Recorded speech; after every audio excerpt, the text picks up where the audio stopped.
सभी को प्रणाम। महाकाल और युग प्रत्यावर्तन प्रक्रिया डे 76।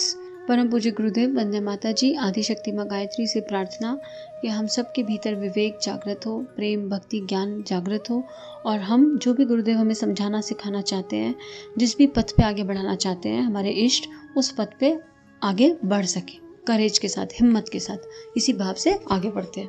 कल गुरुदेव हमें स्वाध्याय का इम्पोर्टेंस समझा रहे थे और गुरुदेव ने बोला कि स्वाध्याय के बिना संभव नहीं है, क्योंकि अभी जो भी कालिक है, जो भी चारों तरफ नेगेटिविटी है, वो विचारों के कारण है। और अगर विचार एक ऊर्जा है और विचार को समाप्त करना है तो उसके आगे एक अच्छा विचार रखना पड़ेगा। तो उसके लिए हमें अपने भीतर झांके देखना होगा और अपने आप को चारों तरफ से अच्छे स्वाध्याय, अच्छे चिंतन मनन से घेर के रखना होगा, तो कभी ना कभी वो हम पे इम्पैक्ट करेगा। तो आगे गुरुदेव इसी में कह रहे हैं, सत्यम वदम धर्मचर के बाद शास्त्र का मानव प्राणी के लिए महत्वपूर्ण निर्देश स्वाध्याय यन्मः प्रमदः ही। स्वाध्याय में प्रमाद करने की कठोरता पूर्वक मनाही की गई है। गुरुदेव बोल रहे हैं, सत्य बोला, धर्म का आचरण किया, वेदों को पढ़ा, उसके बाद जो सबसे इम्पोर्टेंट चीज शास्त्र बता रहा है वो ये कह रहा है कि स्वाध्याय में प्रमाद नहीं करना, आलस्य नहीं करना। और अब तो बहुत इजीली अवेलेबल है, कितना कुछ तो हम यूट्यूब पे सुनने को मिल जाता है।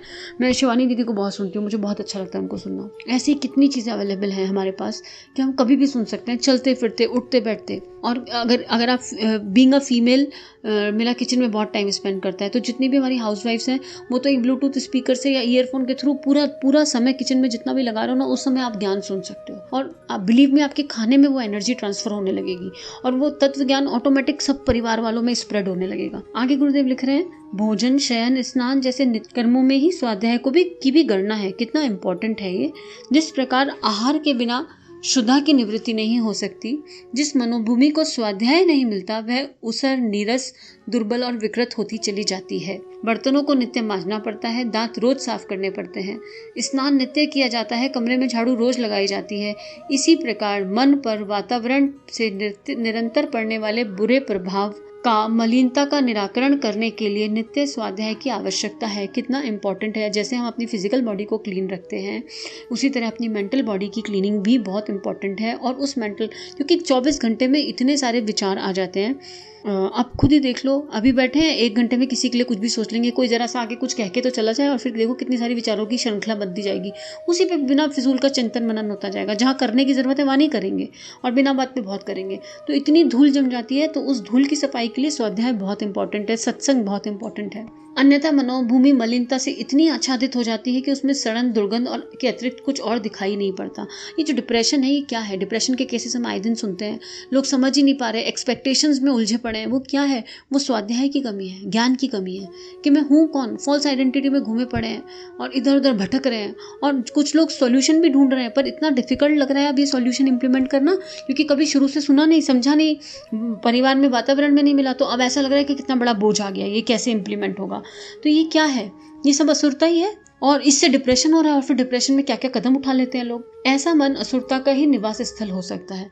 वही नर पिशाच वाली बात जो गुरुदेव ने पहले के चैप्टर्स में समझाई। पिछले दिनों कोई पौराणिक कथा ग्रंथ थोड़ा थोड़ा कर बाँच लेना अथवा किसी प्राचीन धार्मिक पुस्तक के थोड़े पन्ने उलट लेना स्वाध्याय की लकीर पीटने के लिए काफी माना जाता रहा।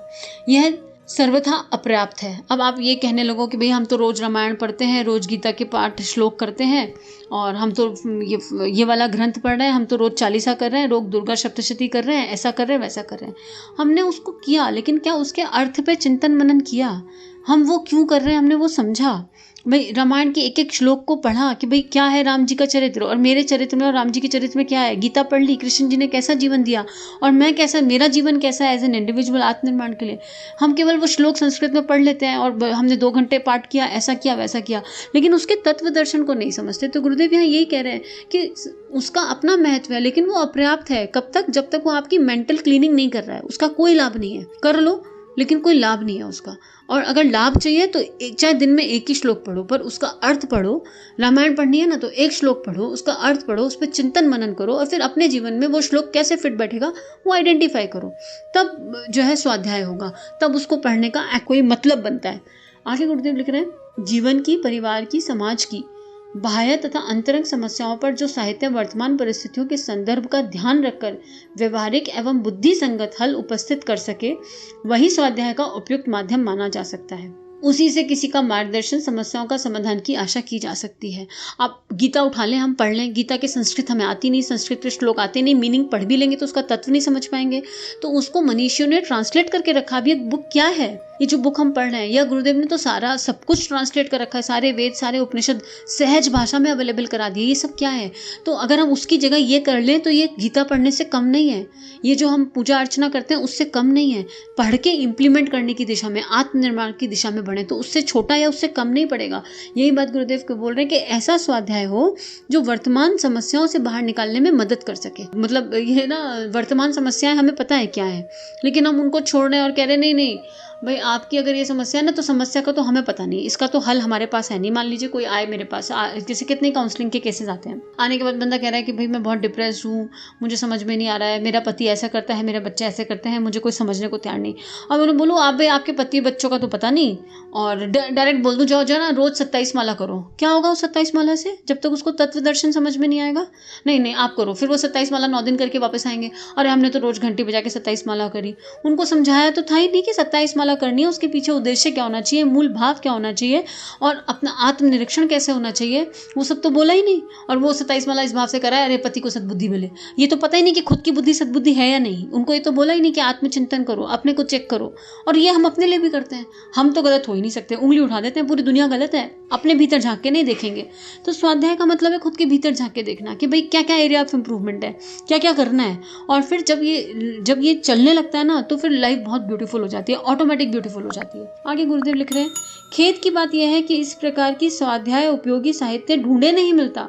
बुक सेलरों और प्रकाशों के गोदामों में केवल कूड़ा कचरा ही भरा दिखाई पड़ता है, और मानव जाति का, देश धर्म का और समाज संस्कृति का दुर्भाग्य ही कहना चाहिए कि व्यक्ति तथा समाज का नवनिर्माण कर सकने की क्षमता संपन्न साहित्य का आज खटकने वाला अभाव दृष्टिगोचर होता है। इस अभाव की पूर्ति के लिए युग निर्माण योजना के अंतर्गत ऐसे सर्व सुलभ साहित्य छोटे ट्रैक्टों के रूप में छापा गया है जो जनमानस की विकृतियों का समाधान कर सके, उसे आवश्यक प्रकाश एवं मार्गदर्शन प्रस्तुत कर सके।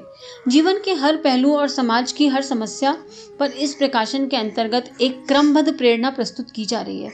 देखिए गुरुदेव बता रहे हैं कि जिस समय गुरुदेव ने किताब लिखी उस समय वाकई अवेलेबल नहीं होगा। आज तो हम फिर भी बहुत अच्छी जगह हैं, हमें बुक्स मिल रही हैं, और गुरुदेव ने 3200 किताबें लिखी और इतने कम प्राइस पे, और अब तो ऑनलाइन PDF ये वो ऑडियो बुक हर तरह से अवेलेबल हैं। बस मन में चाह होनी चाहिए, जहाँ चाह है वहाँ राह है। नहीं तो आप नॉर्मल बुक्स पे चले जाओ तो आपको ऐसी ऐसी मैगजीन्स मिलती हैं जिनके कवर पेज देख के लगता है कि क्या परोसा जा रहा है, बहुत गलत चीज़ें परोसी जा रही हैं, और बच्चे भी वही सब देख रहे हैं। तो हमें अलर्ट रहना होगा, अवेयर रहना होगा। तो सब चीज़ अवेलेबल है, बस अपना चिंतन उस दिशा में लगा दीजिए जहाँ चाह वहाँ राह। आगे गुरुदेव लिख रहे हैं कि इससे जो रिक्वायरमेंट है वो पूरी नहीं होगी, और रिक्वायरमेंट पूरा करने के लिए क्या करना है? प्रिय परिजनों को ज्ञान योग की साधना के लिए स्वाध्याय की अनिवार्य आवश्यकता को समझने के लिए आग्रह किया गया है। देखिए प्रिय परिजन, कितना प्रेम से गुरुदेव बोल रहे हैं कि मेरे बच्चों, मेरे प्रिय बच्चों, अब स्वाध्याय करना शुरू कर दो। मैं आपसे रिक्वेस्ट कर रहा हूँ, आग्रह कर रहे हैं महाकाल की चेतना हमसे। देवत्व के अभिवर्धन का, सूक्ष्म शरीर के परिष्करण का, और यह एक असाधारण उपाय है। हमें नित्य ही अनिवार्य रूप से युग निर्माण साहित्य का अध्ययन करना चाहिए। कुछ समय इसके लिए पूजा, उपासना, आहार, स्नान आदि की तरह निर्धारित कर लेना चाहिए। जैसे उपासना साधना का महत्व बताया, आहार का महत्व है, ऐसे ही स्वाध्याय का भी महत्व है। तो चाहे 15 मिनट रोज करें, पर करेंगे, और जो करा उसका निधिध्यासन करेंगे, पूरे दिन उसके विषय में चिंतन मनन करेंगे कि हमारे जीवन में और उसमें कहाँ कमी आ रही है। आगे गुरुदेव लिख रहे हैं, यह प्रेरक विचारधारा जिन अंतःकरणों से निकलती है वे इतने समर्थ हैं कि पाठक में अपनी ज्योति एवं प्रेरणा उत्पन्न कर सकें। यूँ सद्गुणों का महत्व कई अन्य पुस्तकों एवं व्यक्तियों द्वारा समय समय पर सुना समझा गया होगा, पर यह साहित्य उन सबसे भिन्न, अपने ढंग का अनोखा है। वह पाठक के मस्तिष्क से सीमित न रहकर अंतःकरण के गहन स्तरों तक प्रवेश करने और वही हलचल उत्पन्न कर सकने की सामर्थ्य से संपन्न है। इसका नियमित अध्ययन किसी भी व्यक्ति को देवत्व की सत्य पर चलने की प्रबल प्रेरणा दिए बिना नहीं रह सकता। इतने कॉन्फिडेंस से महाकाल कैसे कह रहे हैं ये बात? क्योंकि उन्होंने वो जीवन जिया है। जो किताबें उन्होंने लिखी हैं वो केवल सुना सुनाया ज्ञान नहीं है, जो जिया वो लिखते चले गए, जो जो उन्होंने इम्प्लीमेंट कर लिया वो करते चले गए, एक्सपेरिमेंट किया उन्होंने गायत्री की शक्ति पे। एक समय ऐसा था कि माँ गायत्री गुरुदेव को पूछती थी। तो इतने कॉन्फिडेंस से वो कह रहे हैं कि इसमें ये जब आप पढ़ोगे तो आपके और जिन लोगों ने अनुभव किया वो बता सकते हैं कि एक अखंड ज्योति पढ़ने से अंतः चेतन में क्या हो जाता है। ऐसा लगता है कि कुछ हिल गए तार। अखंड ज्योति का सब्सक्रिप्शन सब लोग देखें, ऑनलाइन आपको मिल जाएगा कि कैसे होगा। कुछ नहीं पढ़ सकते मिनिमम तो अखंड ज्योति तो पढ़े ही पढ़े। सॉफ्ट कॉपी भी बहुत सारी अवेलेबल होंगी। वो ज्योत है गुरुदेव के हृदय की, उनका ज्ञान शरीर है अखंड ज्योति। आगे गुरुदेव लिख रहे हैं, इसका वाचन निरर्थक नहीं जा सकता, उसे किसी भी व्यक्तित्व के उत्कर्ष में आशाजनक सहायता मिलकर रहेगी। क्या कॉन्फिडेंस है। और जितनों ने किताब पढ़ी वो अपना एक्सपीरियंस बताए, जिन्होंने पढ़ के देखी, जो सुन रहे हैं, क्या आपके भीतर कुछ जाग नहीं रहा है? अब तक कुछ जागा नहीं, कुछ हलचल नहीं हो रही है? जो पहली बार सुन रहे हैं उनके अंदर भी कुछ हलचल सी नहीं हो रही है? ऐसा नहीं लग रहा कि अब कुछ करना है, अब बस बहुत सो गए, अब जगना है, वार्निंग कॉल है, अलर्ट है? ये सबके भीतर घटित हो रहा होगा कहीं, बस हम इग्नोर कर देते हैं। तो अब इग्नोर करने का समय नहीं है, अब डोरमेंट बन के नहीं रहा जा सकता। हम में से प्रत्येक को ईश्वर की भावनात्मक उपासना करने के लिए स्वाध्याय को एक आवश्यक धर्म कर्तव्य बना लेना चाहिए।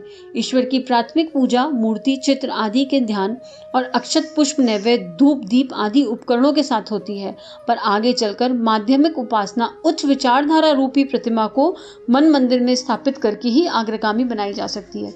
वही बात, आप 4 घंटे का जप कर लो, 5 घंटे का जप कर लो, कुछ भी कर लो, लेकिन स्वाध्याय बहुत इंपॉर्टेंट है। एसी के नीचे बैठ के एसी की हवा ली, उसी हवा के नीचे बैठ के स्वाध्याय करो, चिंतन मनन करो। जप रूपी साबुन का अपना महत्व है। यहाँ उपासना समर्पण योग जो लोग सुन रहे हैं वो समझ पा रहे होंगे गुरुदेव कहना क्या चाह रहे हैं। उन्होंने उपासना समर्पण योग भी तो एक स्वाध्याय चल रहा है ना, और उस स्वाध्याय में पूजा पाठ की इंपॉर्टेंस, उपासना साधना की इंपॉर्टेंस बताई जा रही है। तो एक दूसरे से इंटर रिलेटेड है, एक दूसरे के पूरक हैं, क्योंकि तीनों शरीरों पर काम करना है। तो अगर उपासना साधना मेरे भावनात्मक शरीर पे काम कर रही है, तो स्वाध्याय मेरे विचार शरीर पे काम कर रहा है, और मेरे विचार शरीर से मेरा स्थूल शरीर बेटर बन रहा है। तो तीनों इंटर रिलेटेड हैं, किसी एक को भी अब छोड़ा नहीं जा सकता है। ये बात गुरुदेव बता रहे हैं। आगे, संयम, साहस, विवेक, सेवा, दया, करुणा, मैत्री, उदारता, सौजन्य, पवित्रता आदि सद्गुण विशुद्ध रूप से ईश्वर की भावनात्मक प्रतिमा है। कितने सुंदर है, फिर से पढ़ते हैं इनको। संयम, साहस, विवेक, सेवा, करुणा, दया, मैत्री, उदारता, सौजन्य, पवित्रता आदि सद्गुण विशुद्ध रूप से ईश्वर की भावनात्मक प्रतिमा ही है। मतलब ईश्वर श्रेष्ठ गुणों का समुच्चय है। और कौन से श्रेष्ठ गुण? ये वाले श्रेष्ठ गुण जो गुरुदेव ने यहाँ लिखे। तो हमारे भीतर कौन कौन से गुण जागृत हो गए, हम अपने आप से पूछें, तभी तो हमारे भीतर देवत्व का उदय होगा। देवत्व के जागरण के लिए इन सारे गुणों का हमारे भीतर, और ये कोई कैसे जागृत होंगे? स्वाध्याय से, ज्ञान योग से ना, भक्ति, तीनों का सम्मिश्रण गुरुदेव साथ साथ पैरेलल लेके चल रहे हैं। तो जिसको जो सूट कर जाए, लेकिन छोड़ा एक को भी नहीं जा सकता। एक के साथ दूसरा अपने आप आ जाता है, 1 पे 1 फ्री है, 1+1 है। आगे गुरुदेव लिख रहे हैं, स्वाध्याय, सत्संग और चिंतन मनन द्वारा जितनी देर में मन मंदिर में इन सद्गुणों का प्रकाश बना रहे, उससे अपनी श्रद्धा जमी रहे, तो समझना चाहिए कि उतनी देर उच्च स्तरीय ईश्वर पूजन होता रहा। यानी अगर आपका एक दिन पूरा सत्संग में बीते, आपने सुना तो 1 घंटा स्वाध्याय है ना, 1 घंटे की उपासना भी कर ली, लेकिन पूरा दिन केवल श्रेष्ठ विचारों के बीच में घूम रहा है, चिंतन मनन कर रहा है, और पूरे दिन केवल अच्छे अच्छे थॉट्स, सबके लिए प्रेम प्रेम प्रेम और करुणा, मैत्री, ये सारे गुण चल रहे हैं अंदर, कहीं से कुछ नेगेटिविटी हावी नहीं हो रही, तो समझ लीजिए वो पूरा दिन आपने साधना की है, वो पूरा दिन आपका पूजन चला है, पूजा करी आपने उस दिन पूरा। कोई दिन अगर ऐसा चला जाए, इसीलिए चेकलिस्ट बनाने के लिए बोलते हैं, चेकलिस्ट बनाओ, रात को सोते हुए चेक करो। और गुरुदेव ने अभी बता भी दिया, पूरा डिटेल में समझाया है उसको। प्रतिमाएं ईश्वरीय प्रतीक हैं, पर उच्च भावनाएं तो प्रभु की प्रतिनिधि ही मानी गई हैं। श्रद्धा आरोपित कर देते हैं ना हम प्रतिमा पे, तभी तो वो प्रतिमा जागृत होती है। मेरे घर में भगवान की एक मूर्ति है और मैंने उसमें श्रद्धा आरोपित कर दी।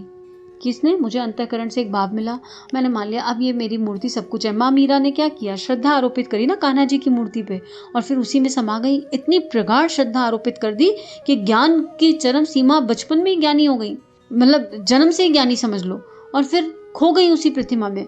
तो हम क्या करते हैं? ईश्वर श्रद्धा आरोपित कर देते हैं। तो अगर वो गुरुदेव यही लिख रहे हैं कि प्रतिमा तो प्रतीक है, आप लेकर आए मार्केट से, एक बार तो खरीद कर लाए, स्थापना करने के बाद उस पर लोगों ने अपनी श्रद्धा आरोपित कर दी।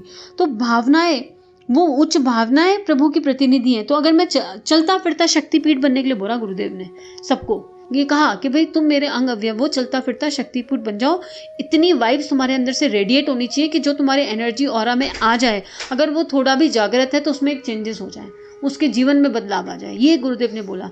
तो यही बात गुरुदेव यहाँ बोल रहे हैं। आज के लिए इतना ही, आगे का कर लेते हैं। सभी को प्रणाम। विश्व कल्याण के भाव से शांति की प्रार्थना। ओम शांति ही शांति ही शांति ही, सर्वरिष्ट सुशांतिर्भवतु।